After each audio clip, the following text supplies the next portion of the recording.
Valentine's Day is long gone, but we're still going to look at a romance issue. Today, it's Archie Sonic 222. This issue builds off a number of significant events, the most prominent being Geoffrey St. John turning out to be a secret apprentice of Ixis Naugus, and restoring his master thanks to a stolen Chaos Emerald. Later from the shadows, Naugus used his emotional manipulating abilities to enhance the public sphere of Nicole and her nanites at a concert, thus corrupting Mina Mongoose's original message. This takes place well after the Iron Dominion saga for the record. Nicole hides in shame, but got some much needed comfort from two other characters who are seeking atonement, Espio and Dimitri. I mentioned this last part because the latter character will be the subject of this issue's backup story. But first, let's see how Sonic and Sally once again rekindle their romance.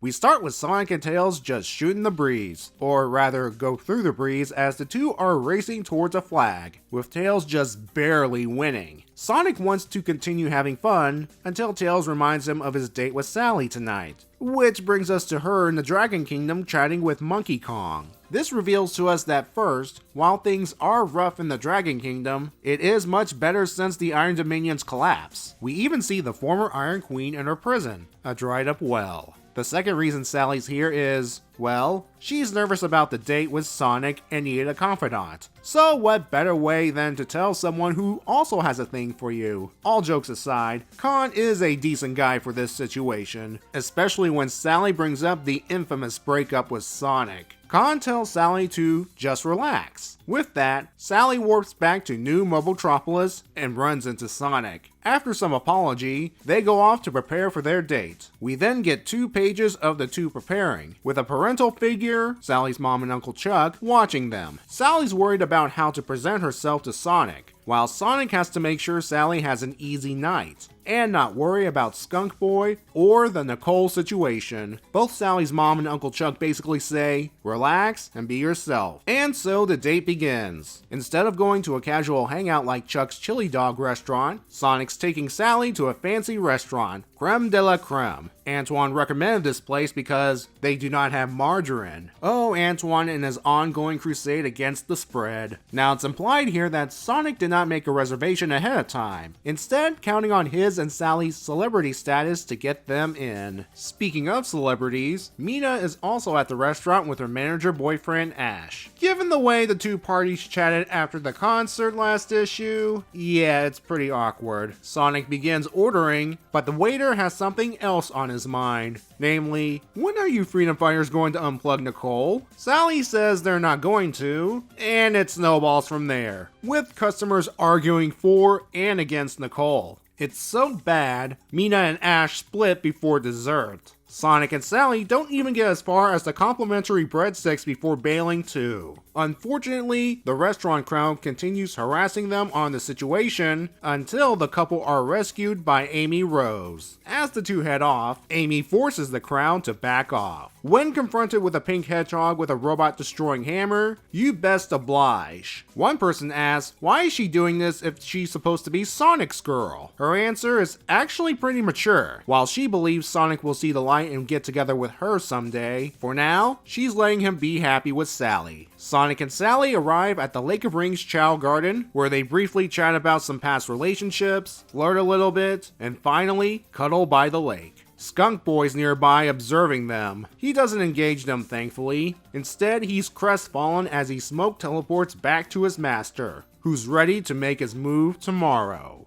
The second story, funny enough, begins at the Lake of Rings Chow Garden. Now it is unknown if it takes place at the same time as the date. Anyway, Espio and Nicole rendezvous with Knuckles so they can escort him to the Science Center where Dimitri awaits. Knuckles is naturally angry no one told him about this, but Dimitri wanted to remain hidden until he summoned up enough courage to speak to him. Given their history, yeah. Knuckles does allow him to talk, and Dimitri apologizes for all the stuff he put Knuckles through since the original Knuckles miniseries, and with a number of their people now working for Eggman, he doesn't know what to do, so he humbly requests Knuckles' help. After Dimitri goes on to explain how Sonic and Tails rescued him, and the explosives inside the cybernetics as well as the mind control chip, Knuckles plans to hook him to what's left of Haven, the Guardian base on Angel Island, to try and undo the damage. Dimitri's all for that. As Knuckles leaves to prepare their things, he thanks Nicole and SBO. The story ends with SBO saying, "The meeting went better than planned." I agree. It's kinda hard to judge the second story knowing what will eventually happen. To give something away early, outside of a cameo in issue 232, this is the final appearance of Dimitri. Still, for a final outing, he's legitimately remorseful for all the actions he's done. Anyone who's read the Knuckles spin-off material will understand the scope of his actions. And this guy has been through a lot, from getting depowered and turned into a cyborg, to being reduced to a head, and eventually boxed by a traitorous relative. I have to applaud Knuckles for showing restraint. While he is angry, he did not smash what's left of Dimitri into paste, instead forcing him to work to fix things for the rest of his life. I'm giving this story a 6. While some things will pay off later, it's hard to get invested in this plot, again, knowing what will happen later on. Though I do like Nicole and SBO being there for their fellow atoner. With the main story itself, besides being about romance, there seems to be a lot of comparing and contrasting. First, with the supportive friends Con and Amy. They both have a thing for Sonic and Sally respectively, but they respect the couple enough to allow them to be together. Then there's the parental support, one being an actual parent absent most of her child's life, and the other being a father figure who the child's known longer than his actual father. I don't know why Ian went with Uncle Chuck instead of Sonic's robo-dad, but at the same time, it kind of feels right. The next comparison is between Sonic and Sally and Mina and Ash, with regards to the Nicole situation at the restaurant. Mina and Ash leave due to the crowd arguing over the situation,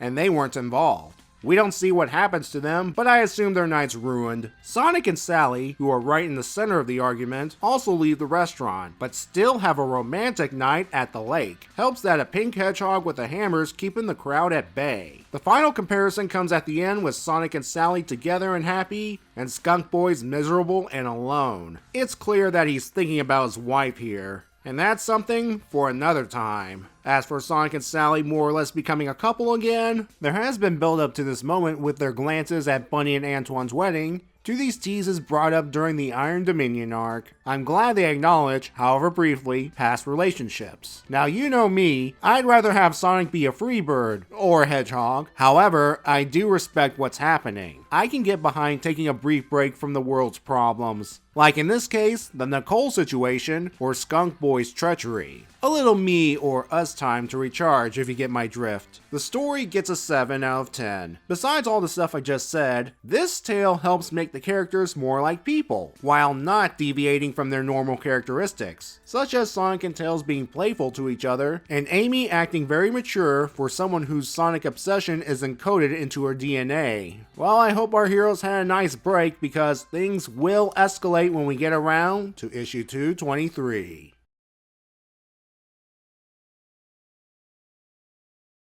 Is it just me, or is Nagas uglier than normal? Either Stephen Butler drew him that way, or there's something going on in universe.